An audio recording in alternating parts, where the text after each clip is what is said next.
y muchas veces ponemos un gran esfuerzo y leemos y buscamos y preguntamos y buceamos. A veces pues lo que recibimos es poco. Es decir, para tanto esfuerzo la cosecha que tenemos es muy escasa. Y la experiencia muchas veces es que a todos nos encantaría cambiar, pues eso, en las distintas dimensiones, pero nos encontramos con que es muy difícil hacerlo. Es como si los viejos hábitos de funcionamiento nunca desaparecieran, siempre estuvieran ahí como un tigre acechando, y en el momento de mayor despiste, de menor concentración, saltan ahí y volvemos a los patrones. Vicios Exacto, conocidos. volvemos a los patrones habituales, ¿no? Patrones habituales en nuestra conducta, patrones habituales en las relaciones con otras personas, en la forma de ver las distintas dimensiones de la realidad. Yo he dedicado mucho tiempo a intentar entender cómo se puede cambiar esto. Y la verdad es que he dado muchas vueltas por muchos sitios, algunos bastante curiosos. Y al final he llegado a una conclusión que no digo que sea la conclusión, pero es una conclusión, yo creo que por lo menos para reflexionar. Y es la siguiente: a menos de que consigas llegar a una dimensión de la mente muy profunda, que es la dimensión del inconsciente, aquella que opera más allá de lo que nos estamos dando cuenta, los cambios no se producen. Tienes que ser capaz de impactar a ese nivel. Impactar a ese nivel no es tan difícil. Lo primero que quisiera transmitir es lo siguiente: en el momento en el que una persona pierde la esperanza, pierde la capacidad de generar ese nuevo surco. Esto es una cosa curiosa que a mí me ha llevado bastante tiempo, por lo menos ser consciente de ello.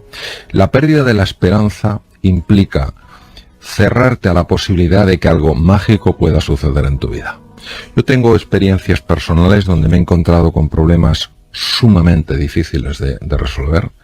He hecho todo lo que he podido a nivel consciente, he utilizado todo lo que sabía, todos los estudios que había tenido, toda la experiencia acumulada, y no he sido capaz de encontrar una salida.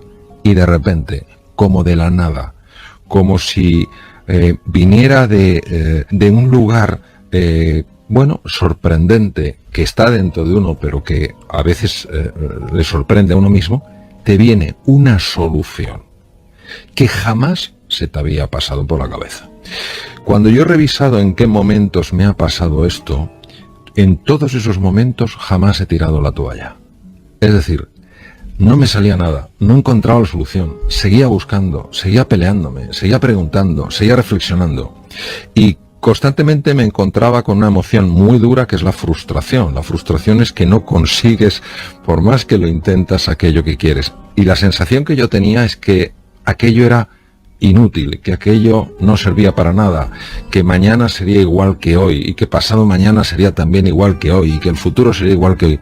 Y sin embargo, el hecho de no desesperarme, el hecho de no tirar la toalla, a pesar de que parecía que todo estaba en contra, ha hecho que de forma súbita, sorprendente, inesperada, en los momentos más curiosos, me haya venido una solución verdaderamente rompedora, y que ha sido la única solución que podía resolver ese problema. ¿Y dónde está el inconsciente ahí?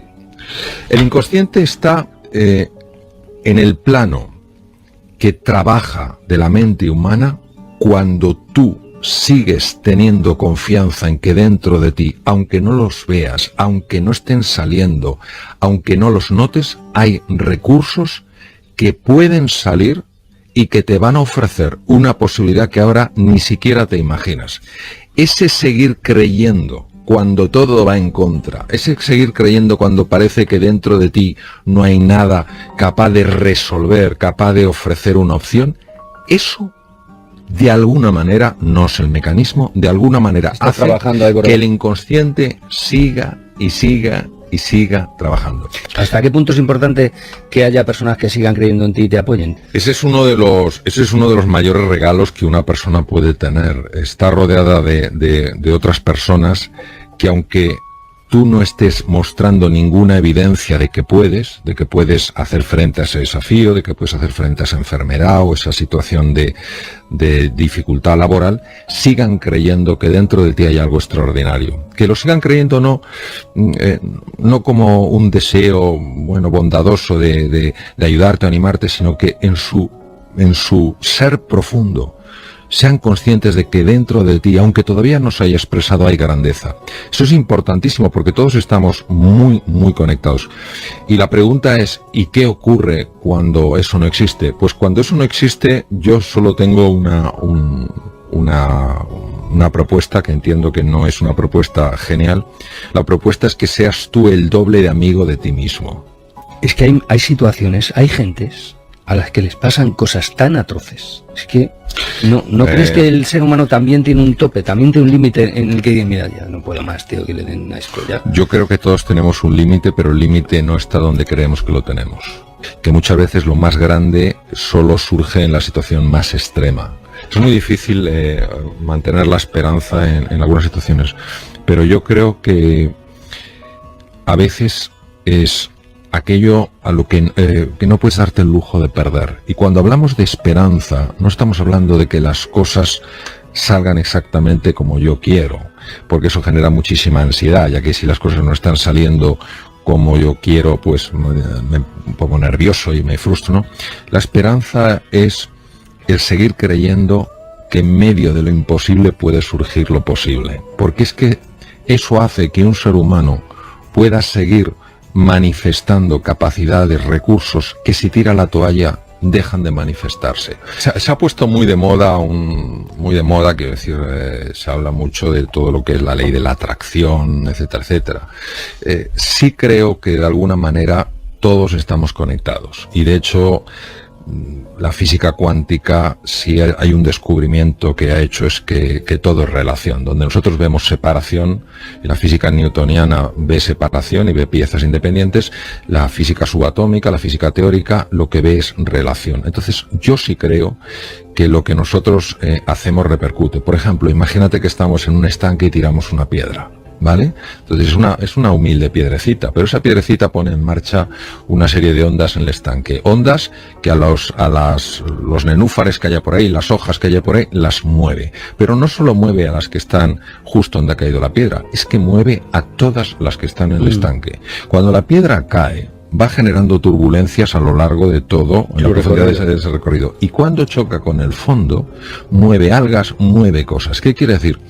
Que yo creo que nosotros, con nuestra forma de ser y estar en el mundo, somos como esa piedrecita, movemos cosas, y dependiendo de lo que emitamos, movemos unas cosas u otras. Y es experiencia bastante común que cuando una persona cambia de chip, decide que en medio de la dificultad va a buscar esa chispita de ilusión realista, no estamos hablando de nada extraño, sino realista, algo ilusionante, y empieza poco a poco a tirar de la madeja hasta que esa ilusión vuelve, es frecuente observar que empiezan a pasar cosas que antes no habían pasado. Esto hace tiempo se llamaría exotérico, cosas extrañas. Hoy en día, donde ya físicos muy notables como David Bohm, premio Nobel de Física, persona que tuvo una muy buena relación con Albert Einstein, etcétera, ya de forma normal hablan de esto, no nos tendría tanto que extrañar, y sí transmitirnos una idea. Las cosas que nosotros hagamos, por pequeñas que sean, van a tener siempre un impacto. Lo positivo tendrá un impacto, lo negativo también tendrá un impacto. Entonces todo de alguna manera te vuelve. Y yo creo que vivir en eso, incluso en situaciones de gran dificultad, es lo que permite mantener ese punto de ilusión que hace que no te derrumbes. Oye, ¿qué es la felicidad? Muy compleja la pregunta. Vamos a ver cómo salimos de esta. Mario Alonso Puig, cirujano y conferenciante. Solemos confundir la felicidad con el bienestar subjetivo. El bienestar subjetivo es lo que colma los sentidos. La felicidad es algo que colma algo mucho más profundo en el ser humano, es lo que colma el corazón. Es un estado de serenidad, es un estado de equilibrio y de paz, incluso en medio de la dificultad, e incluso en medio del sufrimiento. Por eso yo diría que la felicidad no es necesariamente un estado emocional, sino un estado de conciencia, una perspectiva sobre las cosas. Es muy difícil cuando uno está sufriendo que sienta alegría. Ahora, cuando tú ves que en tu sufrimiento hay un sentido, aunque a lo mejor ese sentido se te escape, pero te abres a la posibilidad de que haya un sentido. Pues eso que decía mi abuela, del mal tiempo buena cara, no es pensamiento mágico. Vamos a ver, cuando una persona lo está pasando mal, lo que hay que ser es muy cuidadoso en cómo se hacen propuestas o se hacen sugerencias. No se puede banalizar, o sea, el sufrimiento humano no se puede banalizar y darle una palmadita a alguien que lo está pasando mal y decirle, venga, esto se soluciona pensando positivamente, porque lo lógico es que se enfade y te mande a paseo. Ahora bien, si uno comprende que hay que empatizar, es decir, hay que entender cómo está viendo el mundo una persona que ha perdido su trabajo, que está enferma, de tal manera que esa persona se siente escuchada. Entonces, en el momento en que se siente escuchada, no se siente ofendida por ningún tipo de comentario que puede sonar banal. Una vez que la persona se siente comprendida, es decir, te has alineado con su forma de ver las cosas, lo que puedes es proponerle una alternativa que le ayude a tomar pasos distintos a los que está tomando. Aquí es donde yo creo que entra el elemento que tú has comentado, el mal tiempo con la cara. Es la actitud. ¿Qué significa la actitud? La actitud es cómo yo me posiciono frente a una realidad. Si estoy pasando por un mal momento y yo frente a esas circunstancias me posiciono como diciendo, ¿yo qué puedo hacer? Yo no puedo hacer nada, esto es superior a mí. Esa actitud lo que me hace es ir por la vida lleno de frustración, lleno puede tal vez de resentimiento, lleno de desesperanza. Y lo que está claro es que desde el resentimiento, desde la frustración, desde la desesperanza, aunque sean muy lógicos, no se consiguen resultados. Al fin y al cabo, y esto es algo que todos lo podemos experimentar, de alguna manera somos como imanes. La persona que muestra ilusión, la persona que muestra confianza, a pesar de la dificultad, a pesar de la adversidad, tiene un poder de atracción verdaderamente notable. Que el miedo genera agresividad. Sí, es una buena reflexión y se entiende perfectamente esto explicando algunas cosas del funcionamiento del cerebro. El cerebro, cuando se encuentra frente a algo que percibe como un peligro, pone en marcha los mecanismos del miedo. Y los mecanismos del miedo tienen tres posibles respuestas. Digamos más que respuestas, reacciones. La primera es el ataque, la segunda es el bloqueo y la tercera es la huida. El ataque en un medio civilizado, en un medio cultural, es la agresividad verbal, es la irascibilidad, es ese comportamiento que lamentablemente a veces llega a ser violento. Por eso hay personas que detrás de su violencia, detrás de su ira, detrás de su agresividad, lo único que hay es su miedo, se sienten en peligro. Hay otras, sin embargo, que se quedan bloqueadas, se aíslan y finalmente hay un grupo que huye, es decir, se aleja de allí porque considera que no tiene ninguna opción de hacer frente a lo que le ocurre. Ninguna de estas tres reacciones genera algo positivo para el ser humano. Las tres son lesivas, tanto en la interacción con los demás como a nivel de la salud. Los mecanismos de ira mantenidos en el tiempo debilitan enormemente el sistema inmunitario, que nos protege frente a bacterias, virus y tumores. Los mecanismos de huida y aislamiento, cuando nos enquistamos en ellos, también debilitan el sistema inmunitario. Y es curioso porque se generan hormonas muy semejantes. Está la presencia, por ejemplo, del cortisol en niveles muy altos y muy sostenidos en sangre, que francamente el cortisol utilizado como medio terapéutico pues puede tener sus aplicaciones, pero el cortisol elevado en estos estados emocionales, que no son simplemente emociones, son estados emocionales, es muy lesivo. ¿Qué hacemos con el fracaso? Bueno, el fracaso es una percepción y es una realidad. Es una realidad en cuanto que quería lograr algo y he obtenido un resultado distinto. Lo cual no quiere decir que ese resultado a lo mejor no sea mejor que lo que yo buscaba. Recordemos que el post-it, unas patentes más impresionantes de la historia, resultado de un error. Entonces, no todos los errores quiere decir que tengan consecuencias catastróficas. Entonces, sencillamente quiere decir que yo algo que buscaba no lo he conseguido. Y por tanto es la exigencia de intentar algo nuevo o de ver qué puedo aprender de lo que ha sucedido o cómo puedo aprovechar eso que ha sucedido. Por otro lado, el elemento lesivo del error no está muchas veces tanto en la realidad como en mi percepción.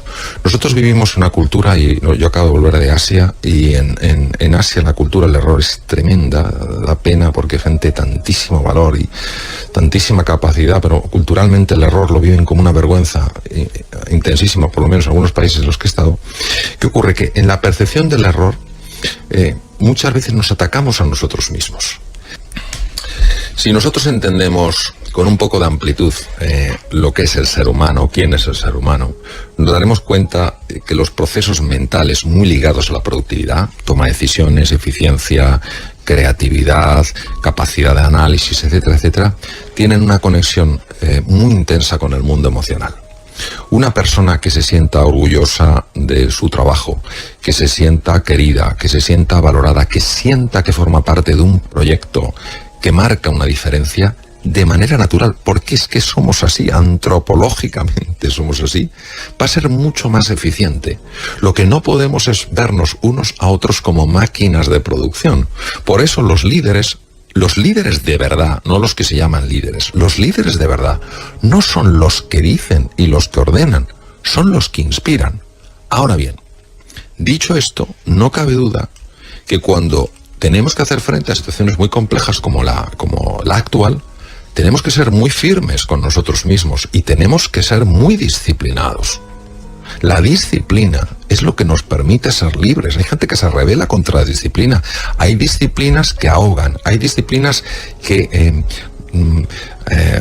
hacen languidecer al espíritu humano. Hay disciplinas que son absolutamente necesarias para poder ser creativos y poder ser verdaderamente libres. Entonces, toda esa disciplina que nos ayude a hacer las cosas cada vez mejor es bienvenida, pero una disciplina no es meternos una cadena de montaje como personas. Lo mejor de un ser humano no lo vas a sacar ni siquiera dándole el cheque de su vida. Lo mejor de un ser humano solo te lo da la persona porque libremente lo elige.